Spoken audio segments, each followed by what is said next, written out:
Shalom Church, welcome back to Cultivated Podcast, equipping all generations to become Christ ambassadors.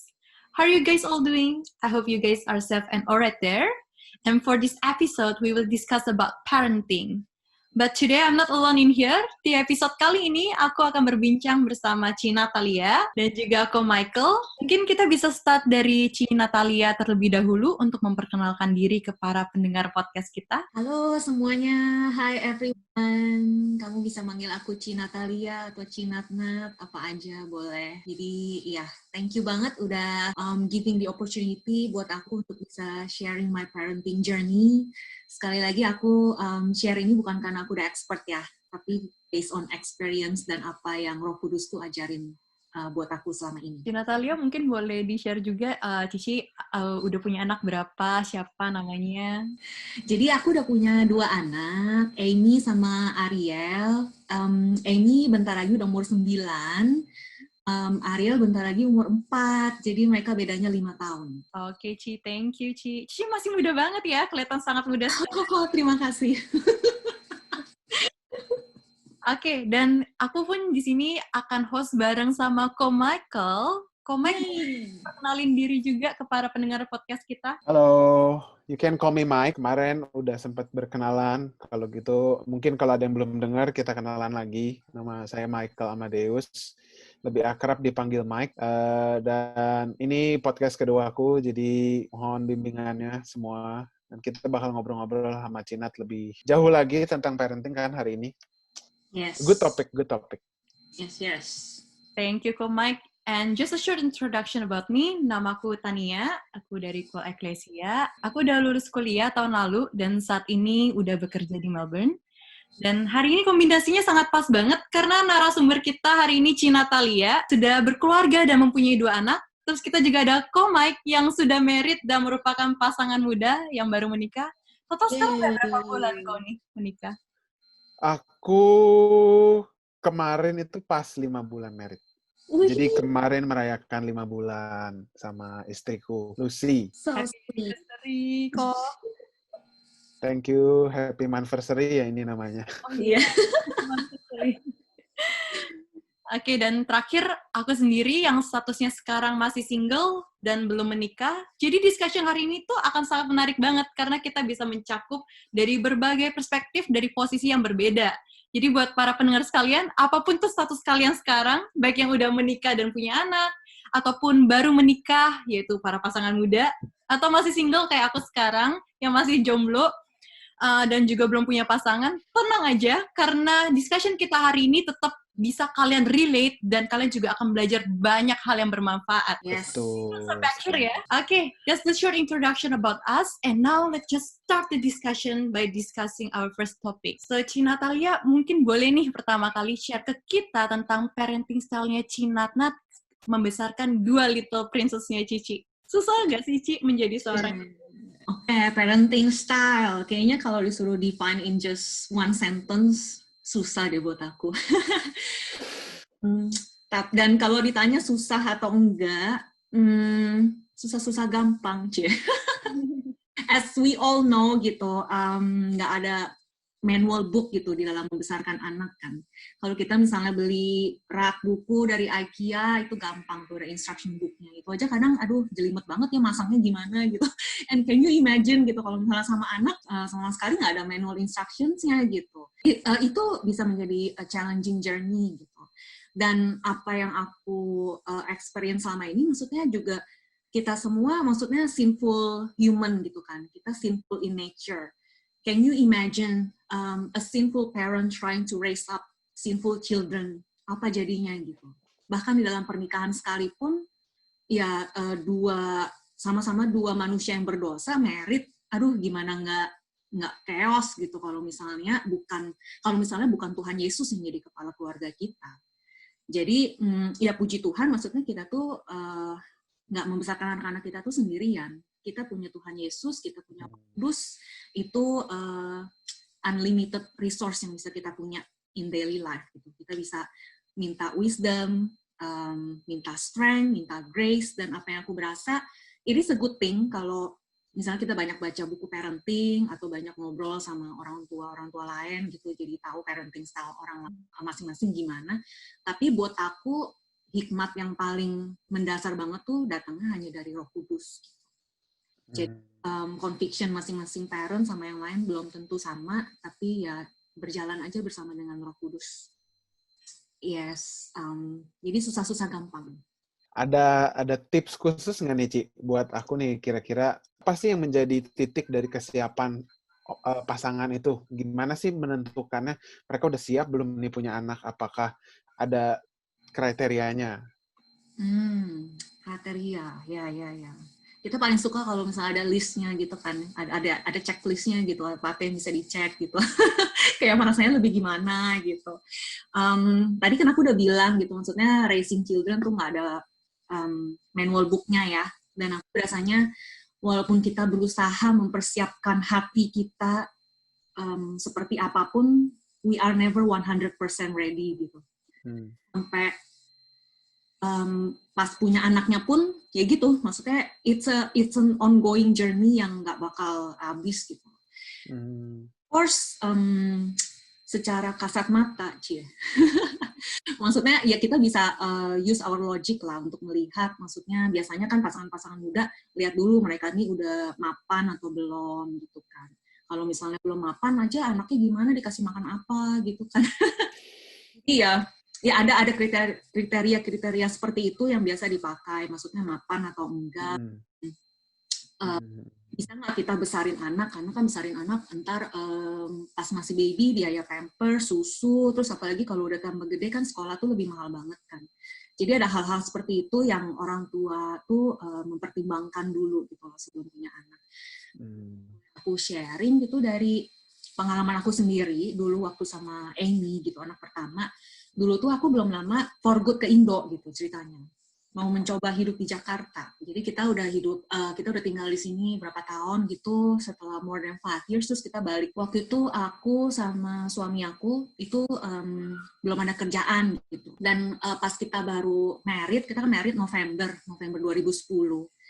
Nah, terus kita kayak doa gitu, kayak Tuhan kapan ya maksudnya punya anak, waktunya yang tepat tuh kapan gitu. Terus karena kita belum punya kerjaan, jadi ya orang-orang sekitar kita juga bilangnya nggak usah cepet-cepet lah gitu, kan kalian juga masih nyari kerja gitu.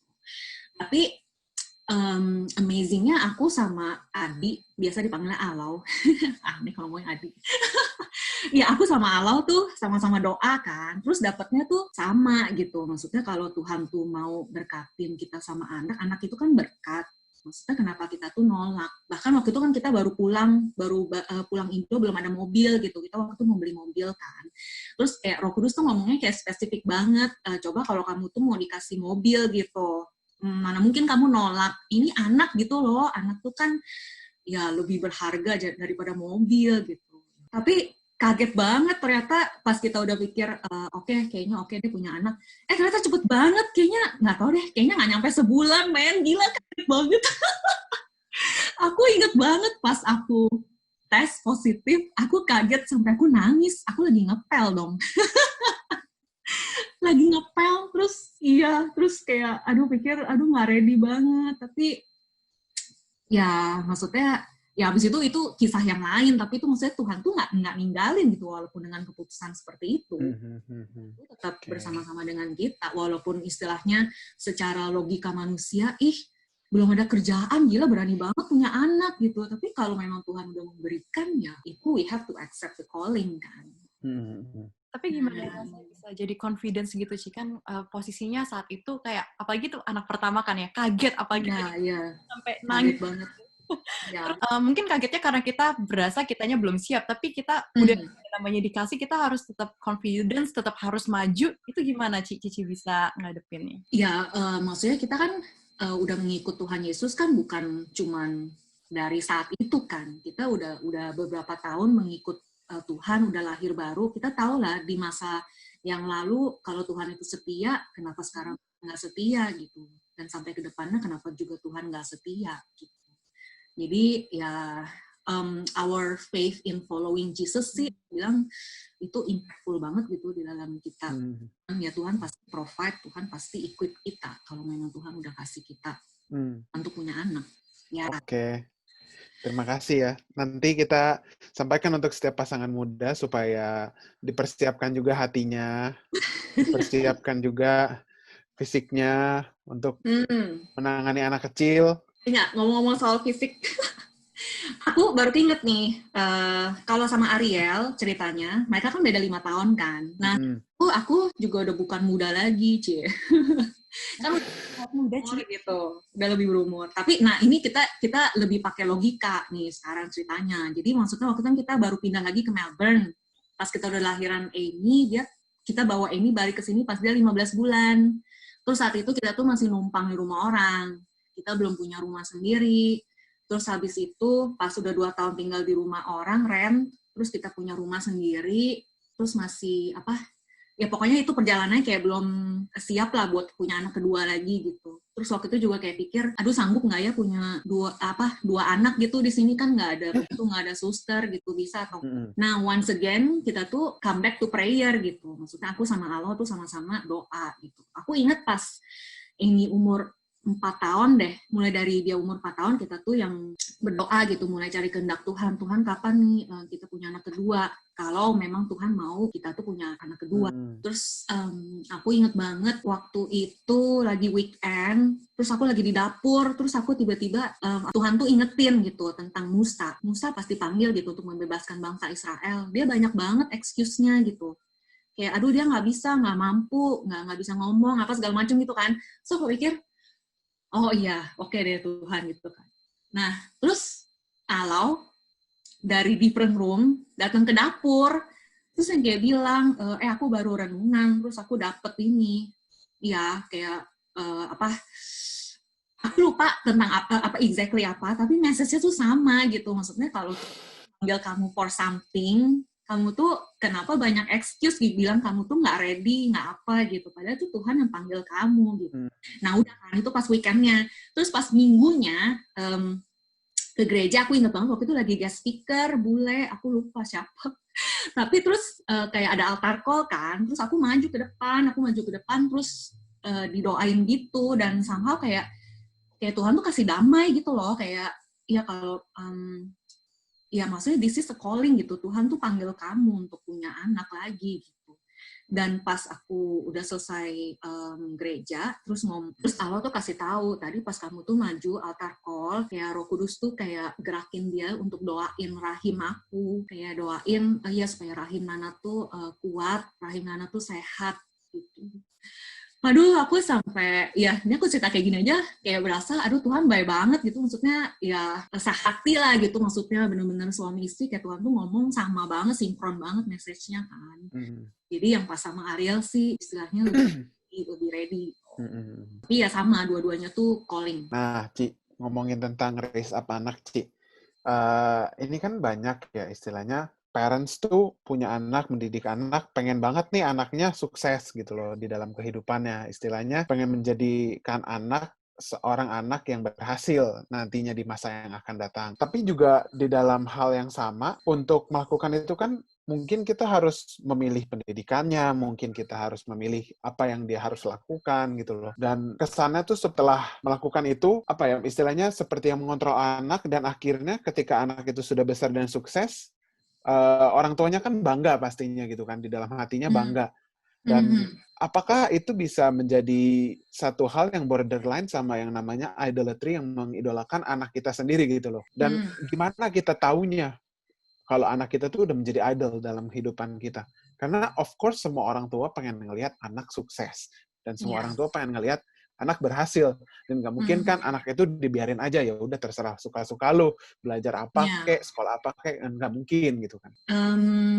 Mungkin ya nggak usah sampai kayak misalnya di sekolah ntar uninya yang bagus apa segala macam, tapi dari anak kita kecil pun misalnya gitu, anak kita masih umur 2 tahun tapi udah bisa ABCDE apa gitu sampai kemana, terus sampai udah apa segala macam, kayak kita tuh bangga gitu kan, anak kita nih lebih menonjol, ada talent apa segala macam gitu kan. Tapi ya ini tuh pitfallnya gitu loh istilahnya. Karena aku berasa this is not only for a parent gitu. Maksudnya for every human, kita tuh ada tendency to worship something gitu. Hati kita condong banget, gampang banget gitu untuk nyembah yang lain selain Tuhan. Sinful nature kita gitu. Jadi kita tuh gampang banget untuk yang take pride in something that we perform gitu, in something that we do. Even ya nggak usah dalam soal parenting, soal kerjaan, even pelayanan aja gitu. Kita tuh bisa jadiin itu tuh bikin kita feel good gitu loh. Dan something yang aku bilang sih sangat-sangat dangerous gitu. Human heart is dangerous. Makanya kenapa Amsal 4 ayat 23 bilang, jagalah hatimu dengan segala kewaspadaan. Benar-benar harus jaga tuh benar-benar tiap hari. Karena itu kayak sarang idol gitu istilahnya. Kayak sarang semut. Ya semutnya tuh idol gitu, kayak berusaha replace Christ as our number one gitu. Aku berasa banget untuk topik ini karena aku share dari personal experience aku ya. Ini pas Amy kecil juga gitu, pas dia tuh baru umur 3 tahunan deh. Aku inget banget dia tuh anaknya keras banget, dan semua teman-teman aku yang saat itu, mereka pasti tuh masih inget, iya Amy tuh dulu anaknya tuh kayak jutek abis gitu. Ya mereka tuh inget banget gitu, Amy tuh jutek abis kalau misalnya ditegur sama orang yang, apalagi yang dia gak kenal, dia tuh kayak pokoknya dijutekin deh, kayak judes banget gitu, kayak nggak mau yang ramah-ramah gitu. Dan aku inget banget satu season itu, it was a very challenging season gitu buat aku. Kayak dia udah mulai masuk kinder kan. Kadang tuh dia bisa pukul anak lain gitu, ngerebut barang anak lain. Dan aku inget banget, aku tuh tiap kali mau jemput dia pulang, aku tuh selalu deg-degan gitu. Nanti ini gurunya bakal ada ngomong apa nggak sama aku. Karena pernah ada kejadian pas aku jemput, terus gurunya bilang, ya tadi ini ada pukul anak lain, tuh anaknya cowok lagi. Iya, terus kayak pukul gitu, terus kayak orang tua anak ini ya nggak seneng gitu, gilit, serem banget nggak sih? Ya, aduh bener-bener ya, aku tuh sampai ya banyak nangis gitu, dan sampai waktu itu mereka juga panggil dari konsel, mereka ada panggil orang gitu untuk observe Amy gitu. Mereka suspect saat itu Amy tuh mungkin punya sindrom autis gitu. Ya, karena ya ada beberapa kecondongan lah yang menurut mereka tuh ya Amy tuh ada sindrom itu gitu. Dan aduh, sebagai orang tua aku kayak sedih banget gitu loh. Aku inget banget aku sedih banget dan aku nangis, dan aku sampai di mobil nyetir pulang tuh sampai aku bilang, Tuhan kalaupun sampai Amy tuh autis, aku tuh tetap sayang sama dia karena Tuhan tuh udah kasih Amy buat aku gitu. Ya aku ikutin aja prosedurnya, maksudnya ada orang konsel dateng, maksudnya amatin dia, dan aku disuruh ke psikolog, aku disuruh kemana-mana. Which aku sebenarnya aku nggak pergi sih, karena waktu itu out of pocket gitu loh. Terus kayak aku sama Alau bilang, enggak, ini tuh cuman fase aja gitu, maksudnya kenapa-napa gitu. Terus di saat yang kayak gitu aku inget banget, aku ada cerita sama temen aku, which is yang lebih tua juga, di IC juga gitu, dan dia tuh banyak banget comfort aku karena dia juga dari experience-nya dia sendiri, anak-anaknya tuh juga begitu, dan dia bilang, Nat percaya ini tuh cuman behavioral stage doang gitu loh maksudnya. Dan aku inget banget, aku tiap malam tuh sampai datengin ke kamar Amy, aku tuh tumpang tanganin, aku tuh selalu perkatain, Amy kamu tuh adalah ciptaan baru gitu, yang lama tuh udah berlalu, yang baru tuh sudah datang, kamu tuh ciptaan baru di dalam Tuhan. Dan tapi di saat-saat masa seperti itu aku tuh dibentuk banget, maksudnya walaupun pasti kamu ajarinnya kan udah yang bagus gitu kan, tapi kalau anak kamu begitu, terus what would you do gitu, maksudnya karakter kamu sebagai orang tua tuh nggak ditentuin oleh performance anak kamu gitu. Bukan berarti anak kamu misalnya bandel, terus berarti kamu a bad parent gitu. Belum tentu kan. Karena aku tahu banyak banget orang tua yang emang udah sangat dedicated untuk membesarkan anak-anaknya di jalan Tuhan, sekalipun di Alkitab kita bisa lihat kan, orang tua yang takut akan Tuhan, anaknya tetap aja gitu, maksudnya nggak ada fear of the Lord. Misalnya Imam Eli gitu kan, anak-anaknya malahan nggak ada fear of the Lord. Padahal istilahnya bapaknya sendiri kerjanya di bait Allah gitu 24 jam. Gitu. Tapi ada juga yang raja-rajanya tuh yang nggak takut sama Tuhan, anaknya tuh bisa gitu punya fear of the Lord. Jadi ya kita nggak bisa menaruh identity kita tuh di dalam performance anak kita gitu. Aku ingat satu quote dari Paul David Tripp.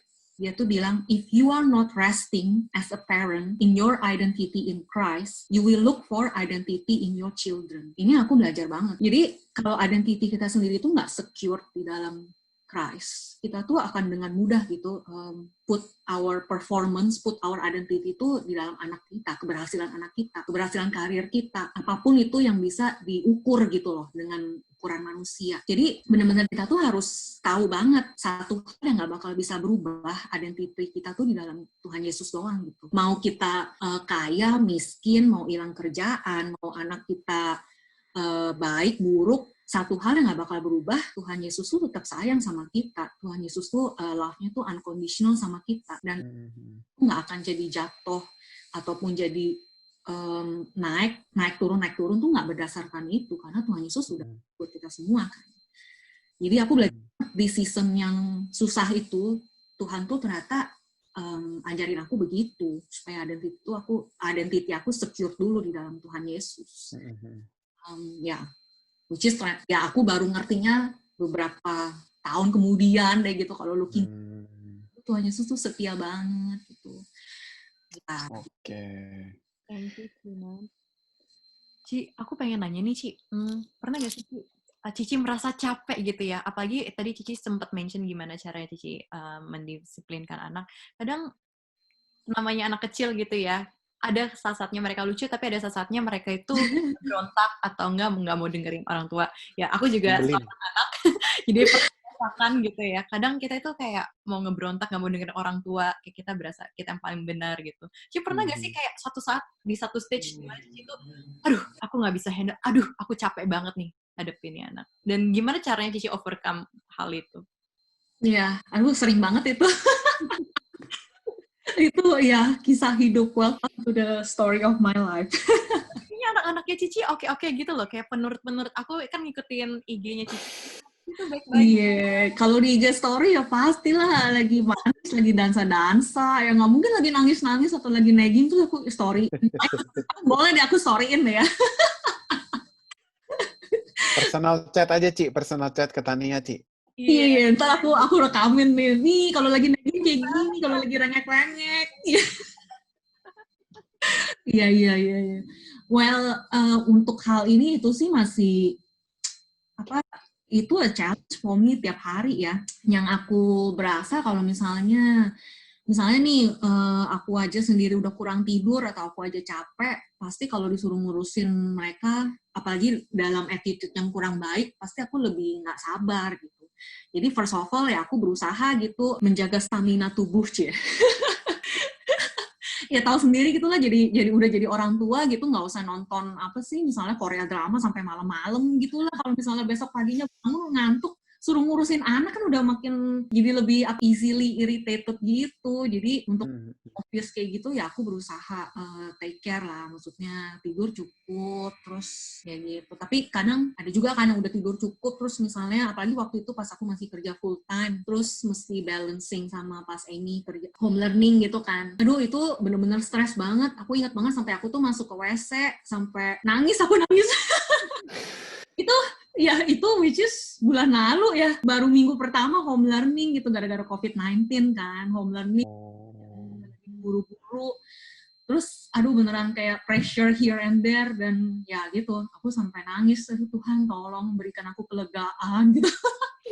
Jadi ya itu masih hal-hal yang very challenging, dan sekali lagi itu tuh harus jaga banget hubungan intim sama Tuhan tiap hari. Kita as a parent tuh harus benar-benar jaga itu. Aku pernah baca buku terus dibilang apa ya, mommy is a better mommy kalau dia tuh deket sama Tuhan Yesus gitu istilahnya gitu. Boleh nggak Ci kayak dikasih satu contoh di mana Tuhan tuh menguatkan Cici gitu di saat Cici kayak lagi down banget, gimana sih kayak bukti nyatanya Tuhan tuh menyertai Cici gitu untuk bisa overcome hal-hal tersebut?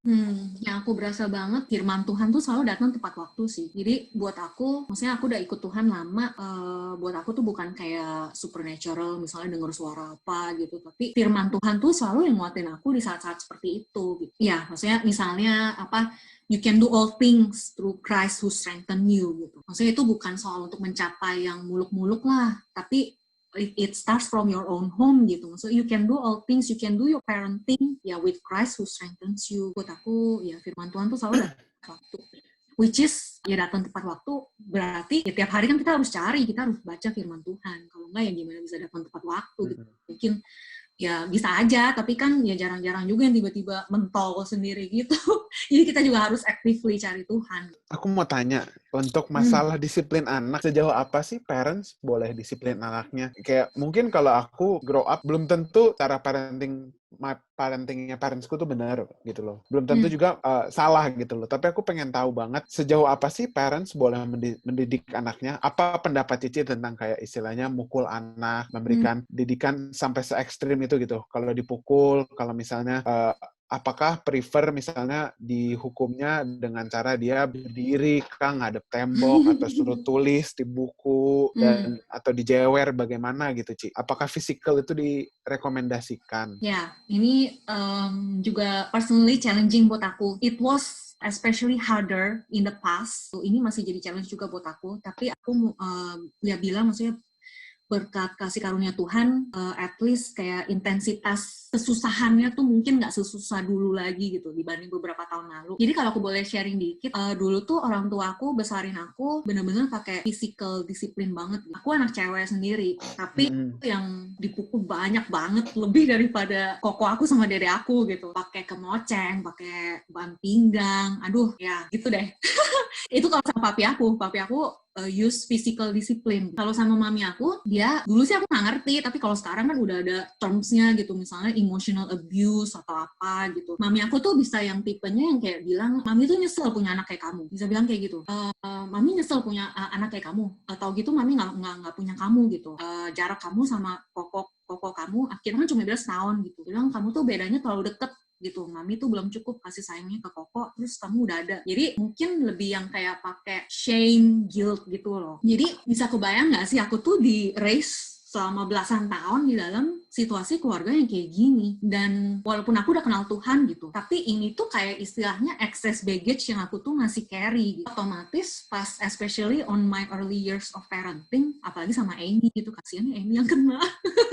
Iya kayak aku tuh reaktif banget gitu. Aku sadar gitu. Maksudnya aku tuh lebih gampang reaktif kalau misalnya dia nggak mau dengerin, aku tuh langsung mau main pukul gitu.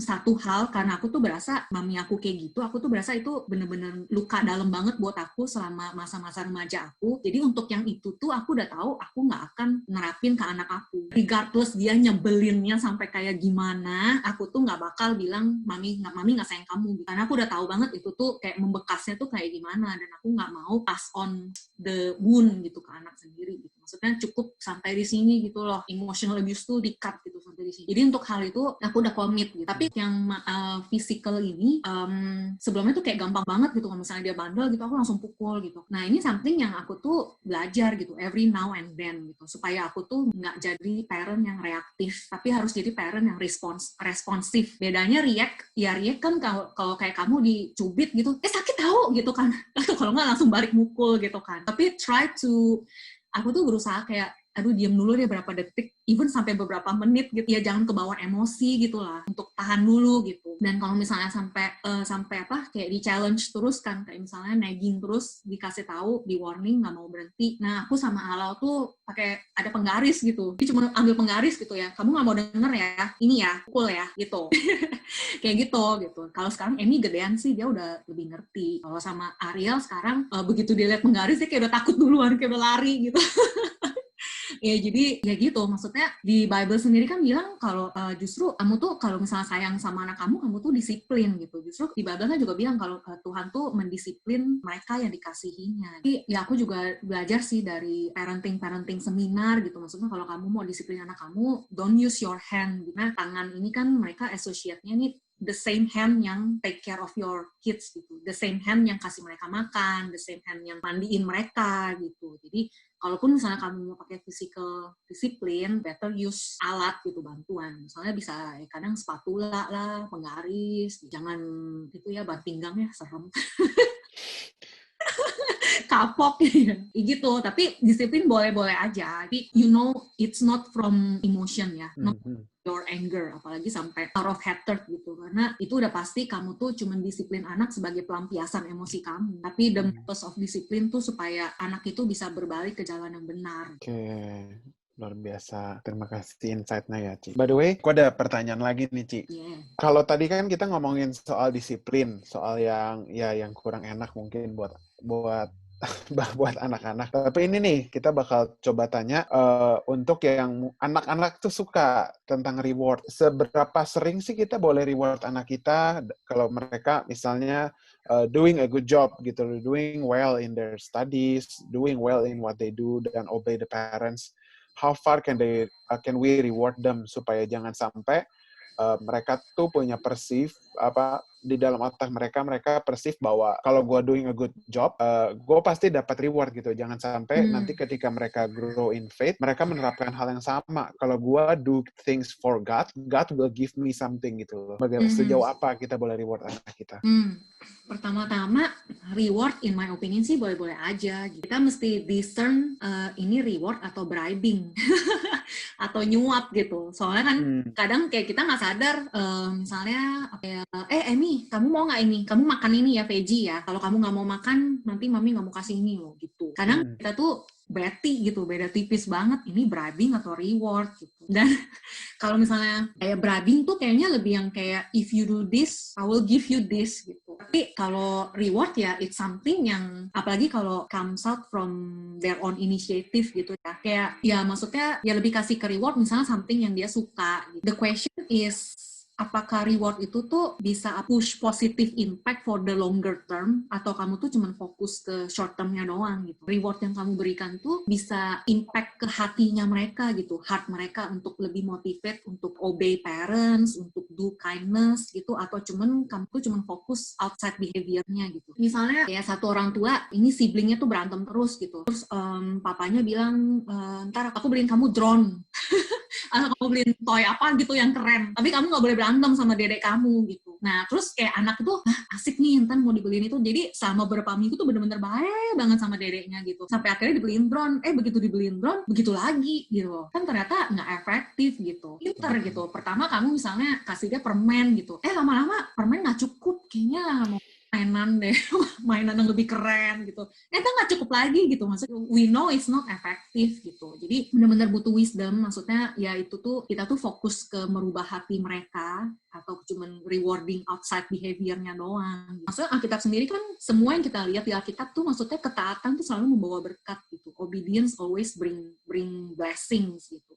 Dan itu tuh lebih karena buahnya dari apa yang kamu lakuin, the fruits of your action gitu. Apa yang kamu tabur itu yang kamu tuai. Jadi supaya ya mereka tuh tahu memang kalau mereka do good, ya konsekuensinya ya itu that obedience will bring something yang bless their own life itu sih. Natali, aku pengen nanya nih Ci, gimana ya caranya Cici itu bisa memperkenalkan tentang Tuhan Yesus atau memperkenalkan tentang Christianity ke anak-anaknya Cici? Dari mulai umur berapa dan juga gimana caranya Cici pertama kali bisa menyampaikan tentang kabar Tuhan Yesus ke anak-anak? Beda umur emang beda caranya gitu ya. Cuman dari kecil mereka kan maksudnya benar-benar 24 hours sama kita. Mereka tuh learn by doing gitu loh. Kayak mereka tuh lihat apa yang ada di depan mata mereka itu tuh speak louder daripada kamu bilang, kamu baca Alkitab ya gitu. It speak louder to them pas mereka tuh lihat, oh papa sama mamanya tuh setiap hari tuh baca Alkitab gitu. Benar-benar ada kasih waktu buat baca Alkitab, buat nyembah Tuhan. Itu tuh speak louder dan ya kamu tuh suruh-suruh mereka gitu. Dan apalagi sampai yang kayak cuman misalnya menyerahkan tanggung jawabnya ke Sunday school teacher gitu. Ya maksudnya itu our own responsibility as the parent gitu. Itu bukan tanggung jawab Sunday school teacher atau guru-guru lainnya, even kalau anak-anak masuk ke sekolah Kristen sekalipun ya gitu. Ya itu tuh harus di welcome as part of our daily life. Ya bisa mulai dari misalnya kayak seumuran Ariel, biasa kayak kasih dengar lagu-lagu yang anak-anak Sunday school gitu. Terus mulai ceritain basic gospel banget sih, kayak Jesus died at the cross for you gitu because he loves me. Kayaknya kalau seumur Ariel, aku yang lebih lihatnya tuh dia tuh lebih yang baru mengerti konsep Jesus love me gitu kan, karena lagunya Jesus love me, this I know gitu kan.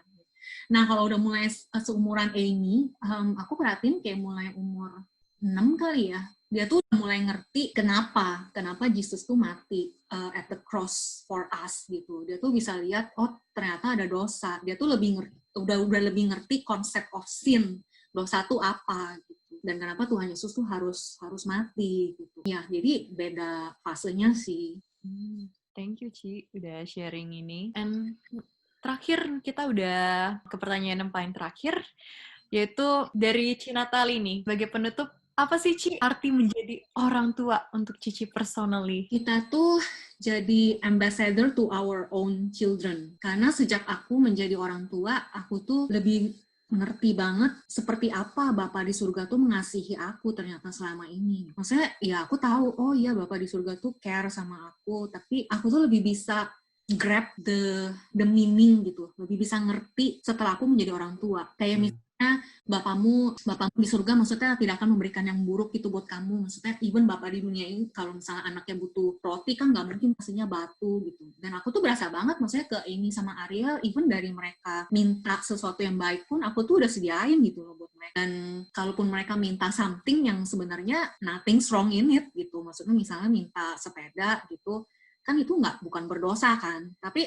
aku tuh sebagai orang tua bisa lihat belum waktunya gitu tuh bakal beliin mereka itu gitu. Jadi lebih bisa melihat lah, oh Bapa di surga tuh seperti ini mengasihi aku, selalu mempersiapkan yang even yang aku belum minta sekalipun, yang belum aku imagine, Tuhan tuh udah sediain semuanya. Dan kalau misalnya ada yang aku minta dan Tuhan tuh misalnya jawab enggak atau nanti dulu, He has the best reason gitu, yang belum tentu kita tuh bisa ngerti gitu. Kayak kamu try to explain ke Amy sama Ariel, kenapa nggak boleh sekarang, kenapa nggak boleh mami gitu kan, kayak you try to explain tapi mereka nggak bisa gitu, nggak bisa melihat ke situ, nggak bisa melihat intentionnya tuh apa, cuma melihatnya ya kok nggak dapet gitu apa yang mereka. Jadi ya aku lebih bisa mengerti Bapa di surga seperti apa hatinya setelah aku tuh punya anak. Thank you, Cinat. Hari ini aku bener-bener belajar banyak banget dari Cinat. Walaupun belum berpasangan, tapi aku bener-bener kayak berasa ini suatu hal yang sangat baik banget. Aku udah satu langkah lebih maju hari ini untuk belajar, untuk menyiapkan diri untuk menjadi orang tua. Untuk Mike sendiri gimana nih hari ini? Thank you banget Cinanat, banyak mempersiapkan saya dan pasangan saya di hari yang akan datang untuk punya anak. Biar di waktu Tuhan ya kita punya anak, tapi terima kasih untuk knowledge dan insight-nya. Hari ini belajar banyak juga. Thank you. Pengen ditanyain lagi gak kok? Ada yang kayak mungkin buat mempersiapkan lagi gitu? Wah, kayaknya tadi Cinanat udah banyak banget outline pertanyaan-pertanyaan yang sebenarnya pengen ditanyain, dijawab sama Cinanat. Jadi mungkin udah terjawab semua deh pertanyaan-pertanyaan di dalam pikiran dan hati saya. Oh, ada satu hal lagi, ini juga quite significant gitu. Maksudnya kita sebagai parent jangan mikirkan parent have to be able to do it all gitu. Kita harus bisa semuanya gitu. Tapi jangan lupa, it's a good thing kalau kamu tuh merasa kamu nggak bisa gitu. It's a good thing kalau kamu tuh merasa kamu nggak bisa jadi orang tua yang baik, kamu kurang sabar, kamu kayaknya kurang ngertiin anak kamu atau gimana. And aku percaya banget, maksudnya mami-mami yang lain pasti sering banget gitu merasakan mom guilt gitu. Kayak kita tuh merasa kita belum memberikan yang terbaik buat anak-anak kita. Apalagi kalau misalnya kita tuh lagi kita sendiri down gitu dan kita treat mereka nggak seharusnya seperti itu. But it's a good thing, all our weaknesses, all our limitations itu tuh seharusnya show us even more kalau kita tuh butuh Tuhan. Kalau kita tuh parenting our children tuh sendiri. And then God's grace tuh ada buat kita. Jadi jangan bikin kita jadi stress atau jadi condemnation gitu, jadi guilty gitu. Tapi kalau kita merasa kita fail, itu our failure itu seharusnya draw us closer to Christ gitu. Supaya Tuhan tuh tuntun kita lebih lagi. Jadi it's okay to admit memang kita tuh powerless dan kita tuh limited, tapi with a humble heart kita tuh mau parent our children dengan kasih karunia-Nya dari Tuhan. Dan ya our job is not to change our children, tapi kita tuh cuma dipakai sebagai alatnya Tuhan untuk membesarkan anak ini sesuai dengan kehendaknya Tuhan, bukan dengan kemauan kita sendiri. Thank you Cinatnat buat sharingnya hari ini. Thank you udah berbagi kepada kita semua tentang parenting style-nya Cinatnat, yang dimana Cinatnat itu parenting style yang under Christianity, kayak sebagai orang percaya, sebagai orang yang beriman pada Tuhan Yesus, bagaimana cara Cici membesarkan kedua anak Cici. Dan semoga ini bisa bermanfaat buat kita semua, bagi siapapun, bagi kalian yang udah menikah, ada punya anak, bagi kalian yang pasangan muda, ataupun yang kayak aku yang masih belum berpasangan juga. Ini hari ini kita sudah belajar satu hal yang baik, satu hal yang baru. Thank you buat Cinatnat, buat waktunya, buat sharingnya juga. Sama-sama. Terima kasih. Thank you, Cinat. Ya. Thank you juga Ko Mike udah sempetin waktunya juga. Buat para pendengar podcast kita hari ini, sekian sharing kita hari ini. Semoga bermanfaat buat kalian semua. Tetap dengerin podcast kita. Kita ada di YouTube channel Cultivated Podcast dan juga ada di Spotify. Tetap dengerin episode kita yang sebelum dan juga yang akan datang. Dan inilah bagian akhir dari podcast kita hari ini. See you semuanya di episode Cultivated Podcast berikutnya. Bye-bye. Bye-bye. See you. Terima kasih sudah mendengarkan podcast kami. Share podcast ini kalau menurut kalian memberkati. Cultivated Podcast tersedia di Spotify dan YouTube. Dan kalian bisa cek juga Instagram kita di cultivated.podcast. Terima kasih.